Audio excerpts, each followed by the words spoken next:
नमस्कार दोस्तों, स्वागत है आपका हमारे इस YouTube चैनल में। सावित्री व्रत सुहागिन महिलाओं के लिए बेहद पवित्र माना जाता है। इस दिन महिला अपने पति की लंबी आयु के सुख और अखंड सौभाग्य के लिए व्रत रखती है। लेकिन बहुत लोगों के मन में यह सवाल रहता है, आखिर वट सावित्री व्रत में सुहाग लेना कैसे किया जाता है और इसका क्या महत्व होता है। वीडियो में हम आपको पूरी विधि आसान भाषा में बताएंगे। सुहाग का अर्थ क्या होता है। दोस्तों, हिंदू परंपरा में सुहाग सिर्फ श्रृंगार नहीं माना जाता, बल्कि यह पति की लंबी आयु, वैवाहिक सुख और सौभाग्य का प्रतीक माना जाता है। इसलिए वट सावित्री के दिन सुहाग की वस्तुओं का विशेष महत्व माना गया है। वट सावित्री की तैयारी कैसे किया जाता है, चलिए अब जानते हैं।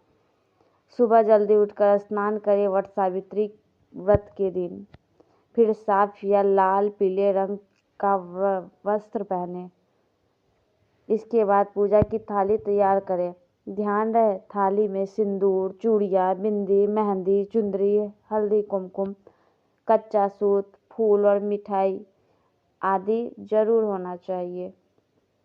वट यानी बरगद के पेड़ के पास जाएं, वहां दीपक जलाएं, जल अर्पित करें, फूल चढ़ाएं, फिर कच्चा सूत लेकर बरगद के पेड़ की परिक्रमा करें। आमतौर पर 7 या 11 बार परिक्रमा की जाती है। परिक्रमा करते समय माता सावित्री और सत्यवान को याद करें, अपनी अमर सुहाग की कामना करें। अब दोस्तों, ये जानते हैं कि आखिर सुहाग लिया कैसे जाता है। तो चलिए अब जानते हैं सुहाग कैसे लिया जाता है। पूजा के बाद आता है सबसे खास भाग, सुहाग लेना।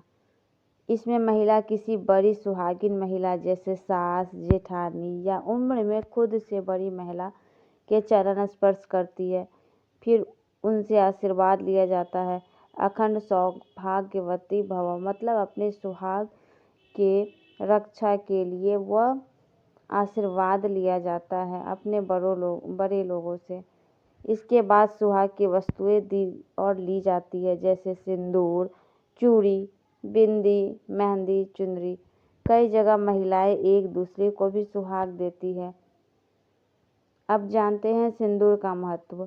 वट सावित्री में सिंदूर का विशेष महत्व माना जाता है। पूजा के बाद महिलाएं अपने पति का नाम का सिंदूर लगाती है और उनकी लंबी आयु की प्रार्थना करती है। इस परंपरा का महत्व दोस्तों, सुहाग लेना सिर्फ एक रस्म नहीं, यह प्रेम, सम्मान और वैवाहिक जीवन की खुशहाली का प्रतीक माना जाता है। माना जाता है कि माता सावित्री की तरह श्रद्धा और विश्वास रखने से वैवाहिक जीवन में सुख और मजबूती आती है। इस दिन क्या नहीं करना चाहिए, अब हम ये जानते हैं। वट सावित्री के दिन झगड़ा बिल्कुल भी नहीं करनी चाहिए। किसी को भी अपने से छोटे या फिर बड़े को कटु वचन बिल्कुल भी नहीं बोलना चाहिए। कुछ ऐसा बात जिससे सामने वाले को दुख हो, तकलीफ हो। पति का अपमान नहीं करना चाहिए। पूजा जल्दीबाजी में बिल्कुल भी नहीं करना चाहिए।